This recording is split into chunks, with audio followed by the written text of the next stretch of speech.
everyone, this is your educator Kusum Goyal and I welcome you all on our YouTube channel.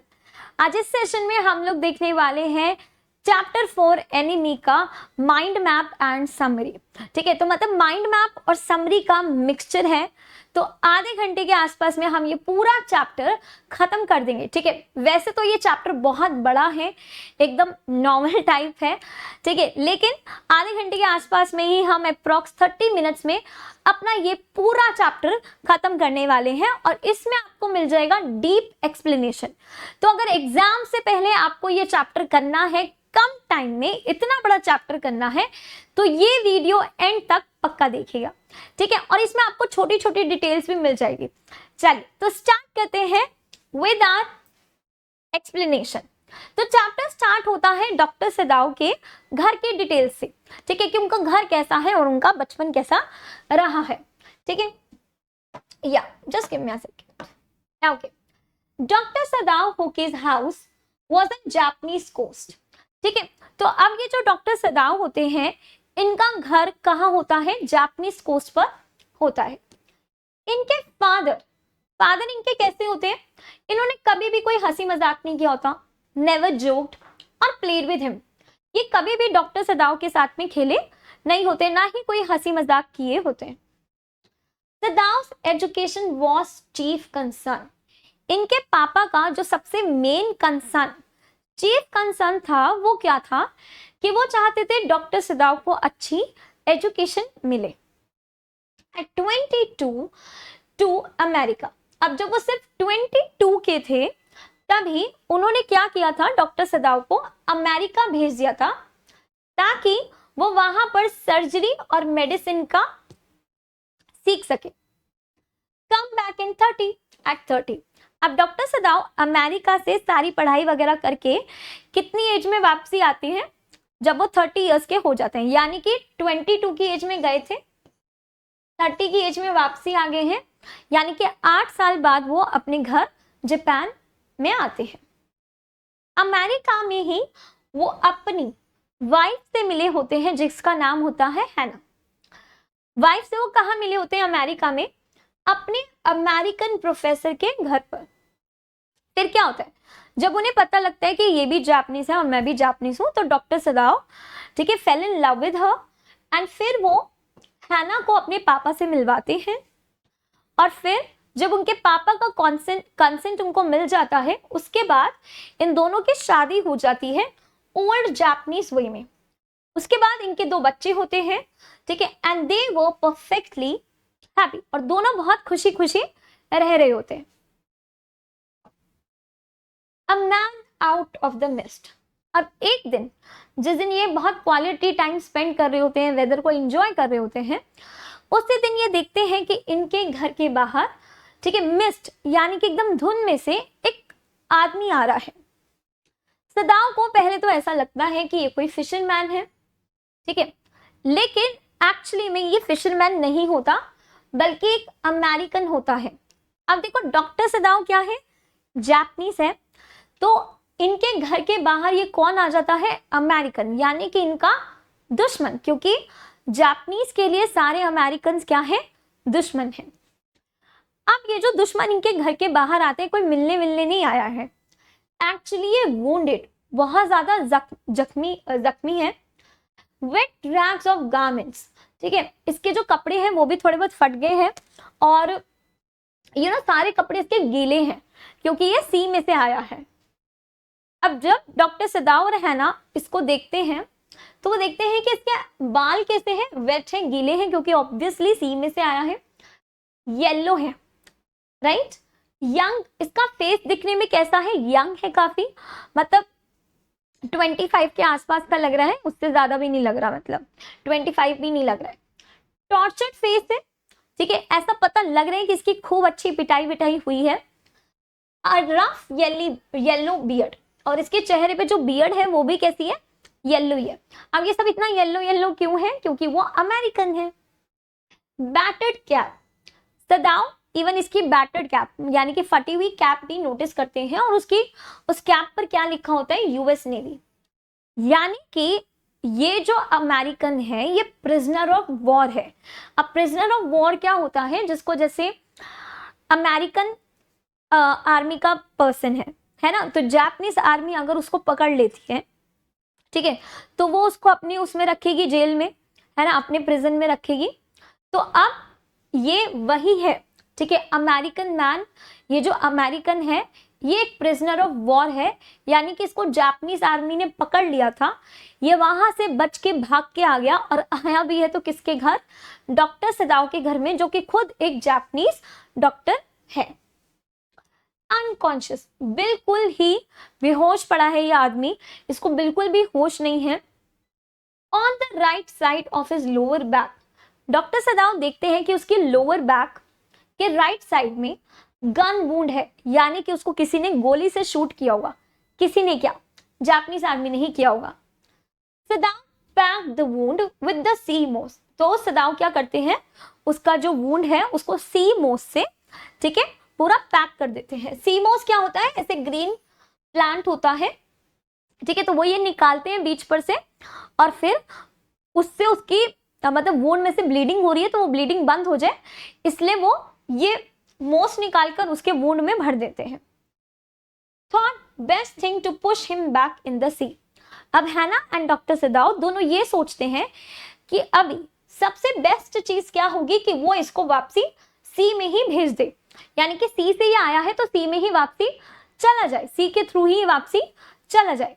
क्योंकि ऐसा क्यों सोच रहे हैं, क्योंकि देखो वो अमेरिकन है, दुश्मन है उनका, ठीक है, डॉक्टर सदाओ एंड हैना प्योर जापानीज है, तो अब वो इस डिलेमा में है ना कि यार हम सच्चे देशभक्त है, तो उसके अकॉर्डिंग तो हमें क्या करना चाहिए, हमें इसको पकड़ के या तो पुलिस को दे देना चाहिए, है ना, पर हम ऐसा क्यों करें, है ना, सबसे बेस्ट चीज होगी, है ना, कि हम इसको वापसी जहां से आया वहीं पे भेज दे, right.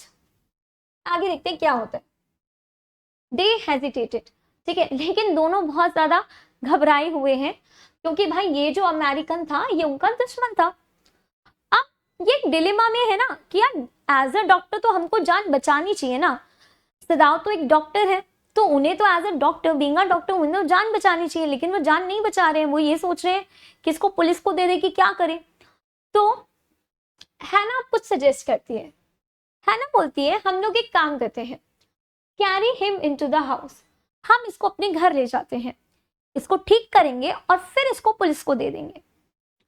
Sadao inquired about servants, सदाओ कहता है आइडिया तो तुम्हारा बड़ा अच्छा है, पर मेरी माँ जब सर्वेंट्स पूछेंगे इसके बारे में, है ना, कि भाई सर्वेंट्स भी तो आखिर ट्रू जापानीज हैं, प्योर जापानीज हैं, वो भी तो सच्चे पैट्रियोट है, तो वो बोलता है कि भाई सर्वेंट्स पूछेंगे तो हम क्या जवाब देंगे।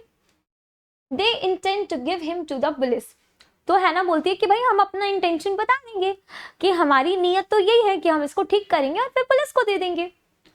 बेडरूम ऑफ सदाओ's फादर, फिर क्या होता है कि ये दोनों, ठीक है, हैना एंड डॉक्टर सदाओ उसको उठाकर कहाँ ले आते हैं, सदाओ के फादर के बेडरूम में ले आते हैं।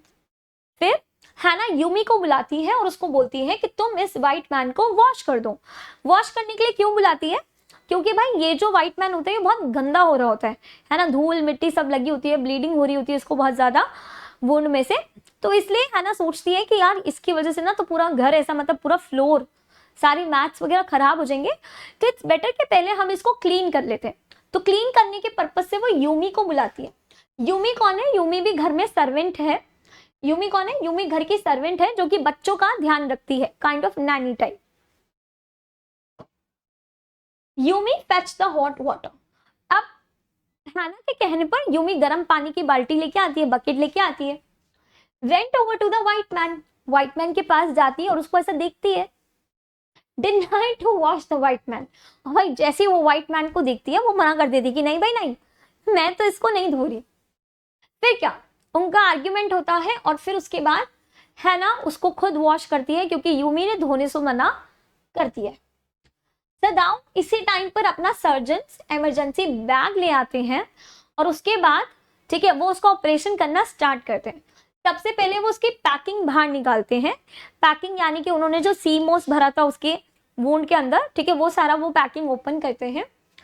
And the blood began to flow more quickly. अब जैसे हम अगर किसी की चोट को खुरेद दे या उसको खोल दे, ठीक है, तो और खून डबल स्पीड से बाहर आता है। तो यही कुछ अमेरिकन के साथ में हो, उसके जो वुंड में से जो खून था वो और ज्यादा बहने लग गया। हैना ran out of the room. ये डिस्कस्टिंग सीन देखकर हैना तो भाई रूम से बाहर आ जाती है और उसको आ जाती है भाई वॉमिटिंग, तो वॉमिट कर देती है। और ये हालत देखकर हैना की, ठीक है, सदाओ कैसे हो जाते हैं, वो काफी इम्पेशेंट हो जाते हैं और इरिटेबल हो जाते हैं। मतलब उन्हें लगता है कि यार ये मेरी वाइफ को मेरी वाइफ की इतनी बुरी हालत हो गई इस पर्सन की वजह से। सॉरी बच्चे।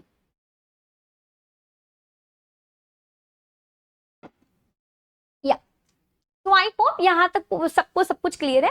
अगर आपको इस चैप्टर में कोई भी डाउट हो ना तो आप मुझे लिख सकते हो in the comment section, right. अब हैना जब वॉमिटिंग करके बाहर वापसी आती है, मतलब कमरे के अंदर वापसी आती है, तो वो उसको एनेस्थेटिक देती है। एनेस्थेटिक देने से क्या होता है कि इंसान की बॉडी सुन्न हो जाती है ना, तो पता नहीं लगता अब उसको ऑपरेशन करो तो। अब इतने में ही क्या होता है कि सदाओ को उसकी बुलेट मिल जाती है, not quite at the kidney, जो कि बस किडनी में नहीं होती, मतलब पास में ही होती, पर उतना ज्यादा खतरे की बात नहीं होती। With the cleanest and most precise of incision. Incisions मतलब होता है सर्जिकल कट्स। तो with the help of surgical cuts वो क्या करते हैं, बुलेट को बाहर निकाल देते हैं अमेरिकन की बॉडी में से। Feeble pulse but enough. और जब वो उसकी पल्स रेट चेक करते हैं तो फीबल होती है। फीबल यानी कि वीक होती है, लेकिन जीने के लिए उतनी पल्स काफी है। फिर हाइपोडर्मिक, फिर वो क्या करते हैं, एक इंजेक्शन लेते हैं, हाइपोडर्मिक निडल लेते हैं, यानी कि इंजेक्शन लेते हैं, और वो उसकी लेफ्ट आर्म में, अमेरिकन की लेफ्ट आर्म में लगा देते हैं ताकि उसको थोड़ी स्ट्रेंथ मिले। The young man walk. अब क्या होता है, ऑपरेशन के बाद यंग मैन उठता है, ठीक है, यानी कि वो जो देखो American, young man, white man, Tom, ये सब एक ही पर्सन के लिए यूज किए गए हैं, ओके। अब जब यंग मैन उठता है ऑपरेशन के बाद तो ये कैसा होता है, वीक होता है, और इसकी आईज कौन से कलर की होती है, ब्लू कलर की होती है, जिनमें पूरा पूरा क्या डर साफ साफ नजर आ रहा होता है। She herself served him। अब देखो, वे सर्वेंट्स को तो स्टार्टिंग से ही चिढ़ थी, मतलब उनको तो ये था कि हमारा जो डॉक्टर सदाओ है, हमारे जो मालिक है डॉक्टर सदाओ, ये गलत काम कर रहे हैं, राइट। तो इसलिए सर्वेंट्स वगैरह तो मना कर देते कि भाई हम तो अपने दुश्मन की मदद नहीं करेंगे। इसलिए सारा काम कौन करती है, हैना करती है। हैना खुद से उसको खाना खिलाती है। सदाओ भी आते हैं थर्ड डे पर, ठीक है, आफ्टर द ऑपरेशन, और उसका जो वुंड है उसको अच्छे से एग्जामिन करते हैं, यानी कि चोट को उसकी चेक करते हैं कि सब कुछ एकदम ठीक है ना। Tom, white man murdered, are you going to hand me over. ठीक है, अब यहीं पे, ठीक है, आपको पता लगेगा चैप्टर में वो अपना नाम भी बताता है कि उसका नाम क्या है, टॉम है, और वो डॉक्टर सदाओ से पूछता है कि are you going to hand me over, कि मतलब आप मुझे क्या पुलिस को दे दोगे।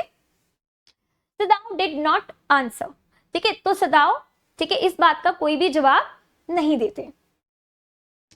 Every day Sadao examine the wound carefully, लेकिन फिर भी वो क्या करते हैं, हर दिन, ठीक है, उसका वुंड अच्छे से प्रॉपर चेक करते हैं, और लास्ट स्टिचेस, फिर एक दिन उसके जो लास्ट स्टिचेस निकलने होते हैं उन्हें वो निकाल देते हैं। क्योंकि ऐसा होता है ना कि अपन जैसे ऑपरेशन वगैरह किए हैं, राइट, तो ऐसा रहता है ना कि स्टिचेस वगैरह लगते हैं तो फिर वो स्टिचेस वगैरह निकलते भी हैं, ऐसे बॉडी में ही नहीं रहते, तो उसके सारे स्टिचेस निकाल देते हैं। जिस दिन वो उसके स्टिचेस निकालते हैं उसी दिन, ठीक है, वो एक लेटर लिखते हैं, किसको, चीफ ऑफ पुलिस को, ठीक है, रिपोर्टिंग द होल मैटर, और पूरा मैटर उसमें बताते हैं अपनी रिपोर्ट में। और कुछ ऐसे वो स्टार्ट करते हैं, on the 20th first day of February, यानी कि वो बताते हैं कि 21st को, 21st Feb को, ठीक है, मेरे घर के बाहर इस तरीके से एनिमी आ गया था, राइट। तो इस तरीके से वो अपनी रिपोर्ट लिखते हैं, लेकिन ये रिपोर्ट वो फिनिश नहीं करते, मतलब सारा कुछ एक्सप्लेन नहीं करते और एक फिर सीक्रेट ड्रॉर में रख देते हैं। ऑन द 7th डे, अब इसके 7 दिन बाद, ठीक है, in the morning the servants left together, घर के जो सारे सर्वेंट्स होते हैं वो घर छोड़कर चले जाते हैं, क्योंकि उनका ये होता है कि भाई हम ऐसे घर में नहीं रह सकते, जहां पे हमारे दुश्मन की प्रोटेक्शन हो रही है, ठीक है, जहां पे हमारे दुश्मन को प्रोटेक्ट किया जा रहा है ना। देखती है मॉर्निंग में कि जो हाउस है वो बिल्कुल भी क्लीन नहीं है, फूड भी नहीं बना है, तो वो समझ जाती है कि मतलब ये लोग घर छोड़ के जा रहे हैं पक्का से। इन द किचन, ठीक है, किचन में फिर सारे जितने भी सर्वेंट्स होते हैं वो आते हैं, है ना, उनको सबको उनकी पेमेंट देती है और उनको थैंक यू भी बोलती है कि उन्होंने अपनी सर्विस दी है। सर्वेंट्स जब घर छोड़कर जा रहे होते तो उस टाइम पे बिल्कुल भी खुश नहीं होते, दे वर क्राइंग, ठीक है, वो क्या कर रहे होते, रो रहे होते हैं। But she did not cry, लेकिन जो हैना होती है वो बिल्कुल भी नहीं रोती है, क्योंकि वो घर की मालकिन है, उसको ऐसा लगता है मैं घर की मालकिन हूं और मेरा रोना बिल्कुल भी ठीक नहीं होगा। Sadao asks Tom to stay up only 5 minutes at a time, और डॉक्टर सदाव भी, ठीक है, टॉम के कमरे में जाते हैं और उसको बोलते हैं कि भाई देखो अब तुम्हारा ऑपरेशन वगैरह हो गया है, तो अब ठीक है तुमने रेस्ट भी कर लिया है, तो अब तुम डेली ट्राई कर सकते हो कि 5 मिनट के लिए तुम खड़े हो सकते हो, मतलब बेड रेस्ट पे हो ना तुम, तो अब तुम 5 मिनट के लिए खड़े हो सकते हो। टॉम इसी वक्त तुमको क्या बोलता है, थैंक यू बोलता है कि डॉक्टर सदाव ने उसकी जान बचा ली। इन द आफ्टरनून, अब जैसे कि 7th डे पे ना 2 चीजें हुई थी। मॉर्निंग में सारे सर्वेंट्स घर छोड़ के चले गए थे। आफ्टरनून में क्या होता है, हैना देखती है कि उनके घर के बाहर एक मैसेंजर आया है ऑफिशियल यूनिफॉर्म में, तो वो बेचारी बहुत डर जाती है, उसको लगता है कि अब ये जो ऑफिशियल मैसेंजर है ये पुलिस की तरफ से है और ये मेरे पति को अरेस्ट करने के लिए आया है। डॉक्टर सदाव, बट ऐसा नहीं होता, doctor Sadao was taken to the palace to treat the general, लेकिन ऐसा कुछ नहीं होता, वो ऑफिशियल मैसेंजर इसलिए आया होता है ताकि वो डॉक्टर सदाव को अपने साथ ले जाए, क्योंकि जो इस आर्मी में, मतलब जापान की आर्मी में एक बहुत ओल्ड जनरल टाकिमा है, ठीक है, वो तकलीफ में थे, तो उनको मदद कर सके, इसलिए वो डॉक्टर सदाव को बुलाने आया था। Who was dealing with unbearable pain, उनको बहुत ज्यादा पेन हो रहा था। The general valued doctor सदाव a lot, अब ये जो डॉक्टर जनरल है वैसे तो ये बहुत ही ज्यादा सेल्फिश नेचर के हैं, अपने से ऊपर इनको कुछ नजर नहीं आता, राइट। तो ये जो जनरल टाकिमा है डॉक्टर सदाव को, ठीक है, बहुत ज्यादा वैल्यू करते हैं। अब वैल्यू क्यों करते हैं, देखो बहुत ज्यादा सेल्फिश है। एक्चुअली इनको ये लगता है कि यार डॉक्टर सदाव जो है, ठीक है, वो क्या, वो बहुत ही बेस्ट सर्जन है, तो वो इनका केस देख रहे हैं, तो उनको ये लगता है कि यार ये मेरा डॉक्टर है, अभी डॉक्टर से तो बना के रखनी चाहिए ना, तो इसी वजह से, ठीक है, वो उसकी बहुत वैल्यू करते हैं। So when सदाव told him about the wounded prisoner, और सदाव जब इनको पूरा केस बताते हैं कि इस तरीके से वुंडेड प्रिजनर, एक एनिमी मेरे घर के बाहर आ गया और ये सब कुछ पूरी कहानी उनको बताते हैं, ही ऑफर टू हेल्प सदाव, तो वो उनको अपनी हेल्प ऑफर करते हैं। वो सदाव को बोलते हैं कि कोई बात नहीं, तुम्हें मैं कुछ नहीं होने दूंगा, क्योंकि तुम मेरे डॉक्टर हो ना, तुम मेरी जान की देखभाल करोगे, तो मैं तुम्हें तो कुछ नहीं होने दे सकता, मैं तुम्हें खतरे में बिल्कुल नहीं डाल सकता, तो वो इसलिए उसको बोलते हैं कि मैं तुम्हारी हेल्प करता हूँ बाय किलिंग द प्रिजनर, हम एक काम करते हैं, हम ना उस प्रिजनर को मरवा देते हैं with the help of his trusted assassins। assassins क्या होते हैं, प्रोफेशनल किलर। तो बोलते हैं मैं एक काम करता हूँ कि मैं अपने प्रोफेशनल किलर्स एक रात तुम्हारे घर पे भेजता हूँ, वो उसको मारेंगे, बॉडी वगैरह उसकी सब ठिकाने लगाएंगे, ठीक है, और तुम्हारी टेंशन खत्म हो जाएगी, राइट। इस तरीके से वो उसको हेल्प ऑफर करते हैं। सदाव स्लेप्ट बैडली दैट नाइट, अब भाई सदाव को लगता है कि जनरल टाकिमा तो मेरी मदद कर रहे हैं, ठीक है, तो आज रात ये असैसिन भेज सकते हैं मेरे घर पे, प्रोफेशनल किलर्स भेज सकते हैं, है ना, तो इसलिए सदाव को तो, ठीक है, नींद ही नहीं आती। अब फर्स्ट नाइट, यानी कि सदाव जो डॉक्टर सदाव है वो इंतजार कर रहा है कि भाई असैसिन्स आएंगे।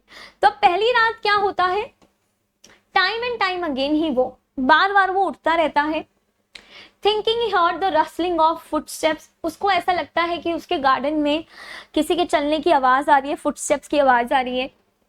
The sound of a twig broken, twig मतलब होता है पेड़ की टहनी, ठीक है, तो उसकी आवाज आ रही है टूटने की, और अ स्टोन डिस्प्लेस्ड, या फिर ऐसा लग रहा है कि कोई पत्थर सा एक जगह से दूसरी जगह पे रखा जा रहा है। In the garden a noise such as man might make who carried a burden, या फिर ऐसा लग रहा है कि कोई दो जन हैं वो मिलकर कोई भारी सा सामान उठा रहे हैं मतलब उसको पता है क्या लग रहा है, उसको ऐसा लग रहा है कि असैसिन्स आ गए हैं, ठीक है, उन्होंने मार वार दिया है वो उसकी बॉडी को ठिकाने लगा रहे हैं, तो मतलब उसको ऐसी थॉट्स आ रही है। लेकिन जब वो सुबह चेक करता है, ठीक है, तो ऐसा कुछ नहीं होता। जो व्हाइट मैन है, अमेरिकन जो है, टॉम जो है, ठीक है, वो अपने रूम में ही होता है अब डॉक्टर सदाव को लगता है कि आज नहीं भेजा, आज रात नहीं भेजा तो क्या हुआ, अब मतलब पिछली रात नहीं भेजा तो क्या हुआ, अभी आज रात भेज देंगे। अब सेकेंड नाइट पे क्या होता है, देयर रोज अ विंड, अब जोर जोर से हवाएं चलने लग जाती है, आंधी सी चलने लग जाती है। And he listen to the sounds of bending boughs, ठीक है, मतलब उसको ऐसा लगता है कि जैसे पेड़ की जो ब्रांच है ना, मतलब हवाएं चल रही है तो वो ऐसे झुक रही है, उसकी आवाज आ रही है। एंड विस्लिंग पार्टीशन, पार्टीशन के हिलने की आवाज आ रही है। पर सेकेंड नाइट के बाद जब वो चेक करने जाता है, ठीक है, व्हाइट मैन के रूम में कि वो मर गया या नहीं मर गया, वो मतलब वहां से गया है कि नहीं गया, उसको असैसिन्स मार कर उठा कर ले गए हैं या नहीं, तो जब वो जाते हैं मॉर्निंग में तो वो देखते हैं कि सेकेंड नाइट के बाद भी वो, ठीक है, जो टॉम है वो अपने कमरे में वैसे का वैसे ही है। अब वो सोचते हैं कि भाई आज थर्ड नाइट हो गई है, आज रात तो पक्का भेजेंगे। The wind change to quiet rain, अब भाई जो विंड है वो रेन में चेंज हो गई है, हल्की हल्की बरसात स्टार्ट हो गई है।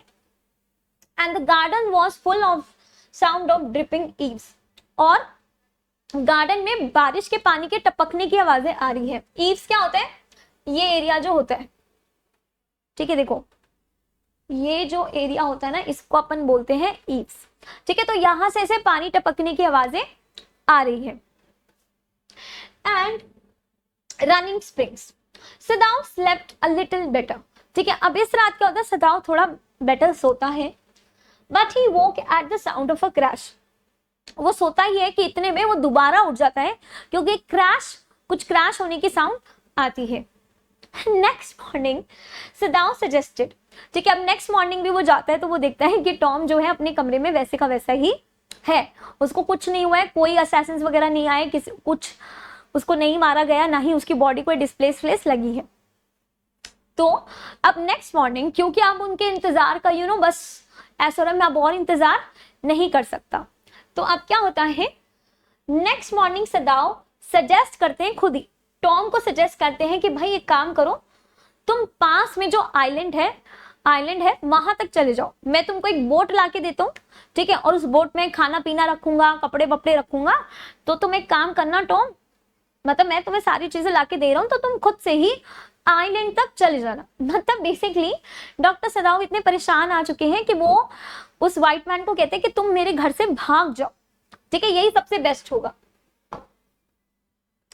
You could live there until you saw a Korean fishing boat pass by, और वो उसको ऐसा प्लान समझाते कि देखो मैं तुमको एक बोट ला के दूंगा यहाँ पर, उसमें खाना पीना होगा, ठीक है, और कपड़े मतलब ब्लैंकेट वगैरह भी होंगे, ठीक है, तो मैं सारी चीजें तुम्हारे अरेंज करके ला के दूंगा, बस तुमको क्या करना है, तुमको उस बोट में बैठना है, आइलैंड पर जाना है, और वहां उस आइलैंड से, ठीक है, पास वाली आइलैंड से तुमको एक कोरियन फिशिंग बोट मिल जाएगी, तो तुम उसमें बैठकर अपना वापसी अपना अमेरिका चले जाना। इट वॉज डार्क, ठीक है, अब अंधेरे में जो वो डॉक्टर सदाव है, ठीक है, वो एक मोटी सी स्टाउट मतलब मोटी सी बोट लेके आते हैं, मतलब उन्होंने प्लान तो सारा समझा दिया टॉम को, अब उसको भाई इंप्लीमेंट भी करना है, एक्चुअलाइज भी करना है, तो वो एक मोटी सी बोट लेके आते हैं, उसमें वो सारा खाना, ठीक है, बॉटल्ड वाटर ये सब डालते हैं, that he had bought secretly during the day, और ये सारी चीजें वो कब लेके आए होते हैं, दिन में ही वो ये सारी चीजें लेके आए होते हैं, और वो भी एकदम चोरी चुपके, as well as 2 quilts, ठीक है, और 2 ब्लैंकेट्स भी वो लेके आए होते हैं, कहां से, पॉन शॉप से। अब पॉन शॉप क्या होती है, मतलब एक ऐसी शॉप होती है कि जहां से मतलब जैसे अगर मैंने आपको जैसे मुझे कोई चीज चाहिए, ठीक है, तो मैंने आपको पैसे दिए, आपने मुझे सामान दिया, ठीक है, या फिर मैं कई बार ऐसे भी कर सकती हूँ कि मैं आपको सामान दे सकती हूँ शॉपकीपर को, बदले में पैसे ले सकती हूँ, मतलब काइंड ऑफ एक बार्टर सिस्टम सा जैसे चलता है। एंड फ्लैश लाइट, तो मतलब फुल प्लानिंग कर देते हैं डॉक्टर सदाव, ठीक है, उसको बोट ला के दे देते हैं, बोट में फूड रख देते हैं, वाटर रख देते हैं, ठीक है, इवन 2 ब्लैंकेट्स भी रख देते हैं और उसको एक फ्लैश लाइट भी दे देते हैं। और उसको अपने घर से निकालने से पहले, मतलब बोट में बिठाने से पहले, ठीक है, वो उसका पूरा टेम्परेचर वगैरह चेक करते हैं कि भाई बॉडी टेम्परेचर तो ठीक है ना, पता लगे ये बीमार पड़ जाए फिर वापसी भाग के मेरे घर आ जाए। तो वो उसका पहले पूरा टेम्परेचर वगैरह चेक कर लेते हैं, उसका वुंड का क्या स्टेट है, मतलब वो जख्मी था तो उसका वो जो चोट है वो कैसी है, उसका हार्ट एंड पल्स रेट, ये सब कुछ वो चेक कर लेते हैं पहले, फिर उसको भेजते हैं। और वो टॉम को समझाते हैं कि भाई देखो, if your food runs out before you catch a boat, वो बोलते हैं ना कि कोरियन बोट पकड़ लेना, तो वो बोलते हैं कि अगर तुमको कोरियन बोट नहीं मिलती, कोरियन बोट मिलने से पहले अगर तुम्हारा खाना खत्म हो जाता है तो मेरे को तुम 2 बारी फ्लैशेस मारना, मतलब फ्लैश लाइट से 2 बारी फ्लैश मारना, मैं समझ जाऊंगा। If you are all right, और अगर तुम बिल्कुल ठीक हो पर तुम फिर भी आइलैंड पर ही हो, मतलब कि तुम गए नहीं हो, सिग्नल मी वंस, मतलब सारी चीजें ठीक है, फूड वगैरह है, पानी है, सब है, ठीक है, फिर भी तुम वहीं पे हो, ठीक है, और तुम गए नहीं हो, तो फिर तुम मुझे एक बारी सिग्नल करना, मैं समझ जाऊं। Tom was dressed in the Japanese clothes, ठीक है, इवन उसको ना वो जापानीज कपड़े भी दे देते हैं कि भाई तुम जापानीज कपड़े पहन लो तो और ज्यादा सेफ्टी होगी।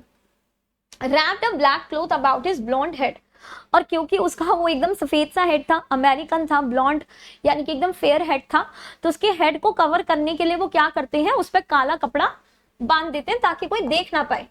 अंधेरे में तो सबसे बेस्ट काला ही कपड़ा होगा, ठीक है। अब वो जो टॉम होता है वो उनके घर से चला जाता है। फाइनली डॉक्टर सदाओ की प्रॉब्लम यहाँ पे खत्म हो जाती है।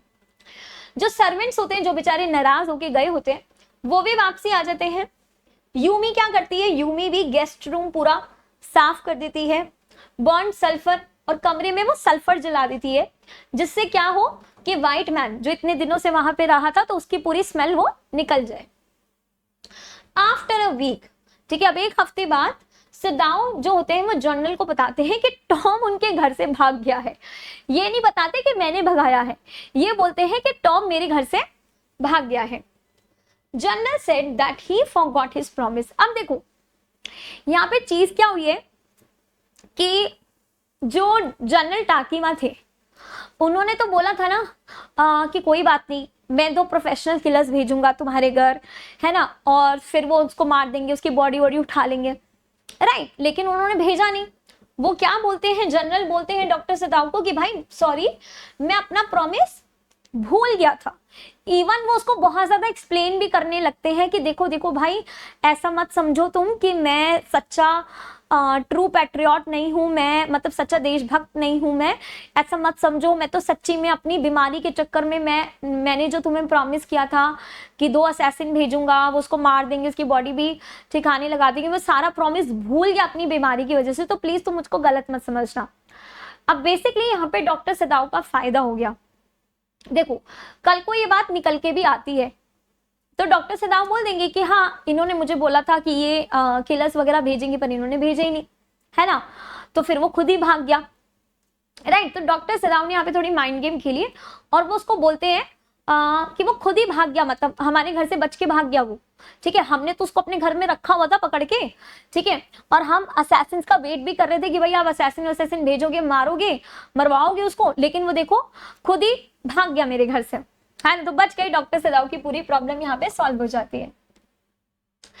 अब जब ये सारी चीजें हो जाती है तो सदाओ वापसी से अपना अपने घर में जाते हैं, और जब वो सी की तरफ देख रहे होते हैं तो उनको अपने सारे अमेरिकन्स जिनसे भी वो अमेरिका में मिले थे, ठीक है, जिनसे भी उसका इंटरेक्शन रहा था, वो सारे लोग उसको याद आने लग जाते हैं। Sadao remembered his old teachers of anatomy who had been so insistent on mercy with the knife। उनको याद आती है अपने प्रोफेसर की, जो हमेशा बोला करते थे कि भाई अगर तुम नाइफ पकड़े हो, ठीक है, किसी का तुम ऑपरेशन कर रहे हो, ठीक है, तो नाइफ को बड़े आराम से पकड़ो विद मर्सी, मतलब कि केयरफुली उसको पकड़ो। And then he remembered the face of his fat and slatternly landlady, और उनको उस लैंडलेडी की भी याद आती है जो उनको अमेरिका में अपना घर किराए पे दी थी, जो बिल्कुल ही अगली थी, ठीक है, और उनको बिल्कुल भी पसंद नहीं थी डॉक्टर सदाव को, तो उसकी सारी बातें उनको याद आने लग जाती है। So here we come to an end of this beautiful chapter. तो एकदम मतलब मूवी जैसा चैप्टर था ये, और हमने बिल्कुल ही शॉर्ट टाइम में कवर कर लिया है। अच्छा, इसमें मैं आपको एक इंफॉर्मेशन देती हूं कि अगर आपको इसका लाइन बाय लाइन, ठीक है, एक्सप्लेनेशन चाहिए हो ना, ठीक है, अगर आपको इसका फुल एक्सप्लेनेशन चाहिए हो तो बच्चे इसका फुल एक्सप्लेनेशन अभी चैनल पर चल रहा है, आप मेरी क्लासेस ज्वाइन कर सकते हो every Monday, Wednesday and Friday at 8:30 PM। अभी भी अगर आप इस चैनल को देखोगे तो इस चैनल पे आपको मैम का लाइव क्लास मिल जाएगा, और and on every Monday, Wednesday and Friday 8:30 PM।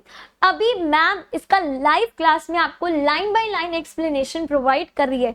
ये तो अपना mind map plus summary type था, ठीक है, कि आपका चैप्टर इतना शॉर्ट में कवर हो गया। लेकिन अगर आपको चाहिए कि आपको एक एक वर्ड का मीनिंग चाहिए, एक एक चीज समझनी है, then you can join my session on these days at 8:30 PM। इसी के साथ में मैं आपको कुछ इंटरेस्टिंग चीजें बता देती हूँ अनअकैडमी की, जो एज अ लर्नर आपको बहुत एकदम क्लैरिटी होनी चाहिए, या मतलब जो आपके बहुत ही फायदे की चीजें हैं वो मैं आपको बता देती हूँ। तो देखो, एक तो है बच्चा अपना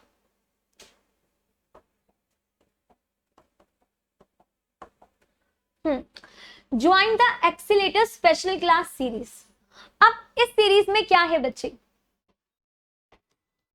तो देखो इस स्पेशल क्लास सीरीज में क्या है, फर्स्ट ऑफ ऑल तो ये क्लासेस आपके लिए हैं बिल्कुल फ्री, ठीक है, आपको इन क्लासेस के लिए कुछ भी पे नहीं करना।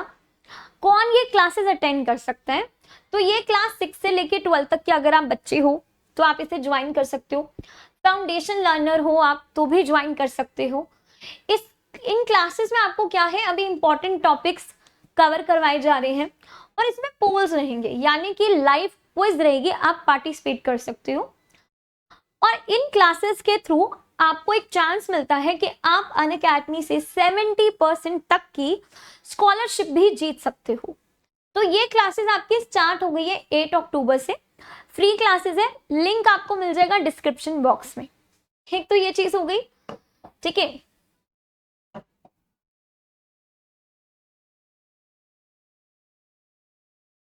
हाँ, उसके साथ देखो ये भी बड़ी कमाल की चीज है, अभी अनअकैडमी का national scholarship and aptitude test चल रहा है 2024। ये टेस्ट किन बच्चों के लिए है, ये test IIT JEE NEET UG class 6 से लेके 12 सभी बच्चों के लिए है, ठीक है। मंडे टू संडे आपका टेस्ट चलता है, आप कोई भी दिन दे सकते हो। टाइमिंग्स है 4 PM 6 PM, संडे को टाइमिंग्स है 10 AM 10 PM। 1 घंटे का टेस्ट है ये। इस टेस्ट को देने की लास्ट डेट आपकी 20 अक्टूबर है। अब इस टेस्ट से आपको क्या क्या बेनिफिट्स मिलते हैं, लेट्स सी देम।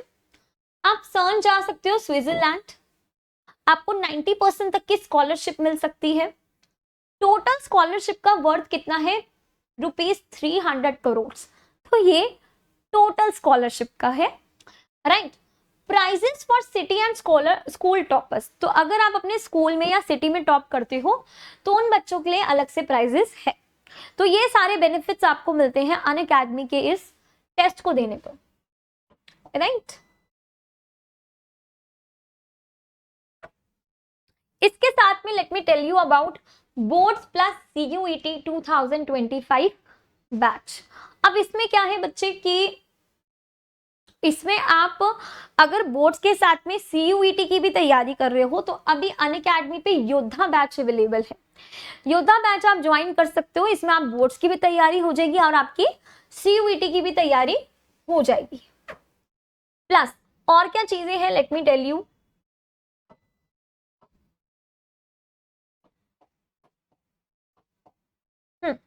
और है आपका विजेता टर्म 2 बैच। अगर आप बोर्ड्स पर फोकस कर रहे हैं कि आपको बोर्ड्स में एकदम धमाकेदार रिजल्ट चाहिए, देन आप हमारा विजेता टर्म 2 बैच ले सकते हो। इसमें क्या है, आपको PCMBE physics, chemistry, maths, bio, English, सारे सब्जेक्ट्स की फुल सिलेबस कवरेज मिल रही है। इसके बहुत सारे बेनिफिट्स हैं।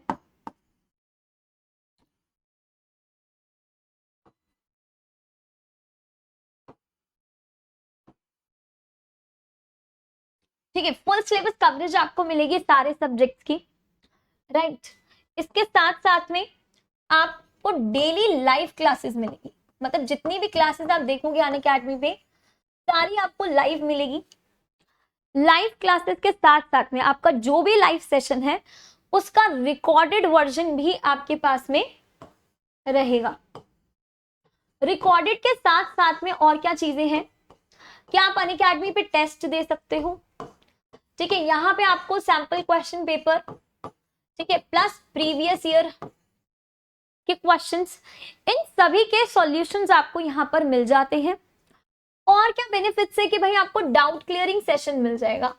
डाउट क्लियरिंग सेशन क्या होता है, यानी कि जैसे अपन ने एक चैप्टर पढ़ा, जैसे अपन ने पोल्स एंड पैनकेक्स पढ़ा, उसके बाद आपको डाउट क्लियरिंग सेशन मिलता है जिसमें आप अपने सारे डाउट्स पूछ सकते हो। तो बेसिकली ये सारे बेनिफिट्स अगर आपको चाहिए, ठीक है, तो आप ज्वाइन कर लो आज ही विजेता टर्म 2 बैच। अगर आप किसी और स्ट्रीम के बच्चे हो तब भी आप ज्वाइन कर सकते हो, ह्यूमैनिटीज वगैरह, ठीक है, कॉमर्स के भी बैचेस अवेलेबल हैं, राइट। सो ये and this same batch is available in pure English too, है ना, प्योर इंग्लिश लैंग्वेज में भी आपको अवेलेबल है। लाइक अगर आपको लगता है that if you are not comfortable in Hindi language, if you are not able to understand that language, if you want complete explanation in English only, then you can join a pure English batch. Okay, तो maximum discount भी आप पा सकते हो, fees आप अपनी कम भी करवा सकते हो बाय यूजिंग कोड KG31। ठीक है, तो बिना किसी गैप के आपको ये कोड लगाना है अनअकैडमी पर KG31 एंड आपको इससे मिल जाएगा मैक्सिमम डिस्काउंट। ठीक है, thank you so much for watching this session. बाकी आप अनअकैडमी के इसी चैनल पे मैम की पूरी प्लेलिस्ट चेक कर सकते हो जहां आपको एनिमी का पूरा explanation, line by line, word to word explanation मिल जाएगा। Thank you so much for watching this video. Video कैसा लगा हो प्लीज बताइएगा इन द कॉमेंट सेक्शन। और भी आपकी कुछ रिक्वायरमेंट्स हो तो वो भी आप बता सकते हो in the comment section. And बच्चे अब आप पा सकते हैं अपने अनअकैडमी के सारे सब्सक्रिप्शंस पर 50% का फ्लैट डिस्काउंट। अब ये फ्लैट डिस्काउंट 50% का आपको लेना क्यों है, ठीक है, इसके मैं आपको सारे बेनिफिट्स पहले बता देती हूँ कि अगर आप अनअकैडमी प्लस प्लेटफॉर्म ज्वाइन करते हो तो आपको बेनिफिट्स क्या क्या मिलते हैं। तो बच्चे सबसे पहला बेनिफिट तो ना ये है कि आपको यहाँ पे मिल जाती है फुल सिलेबस कवरेज,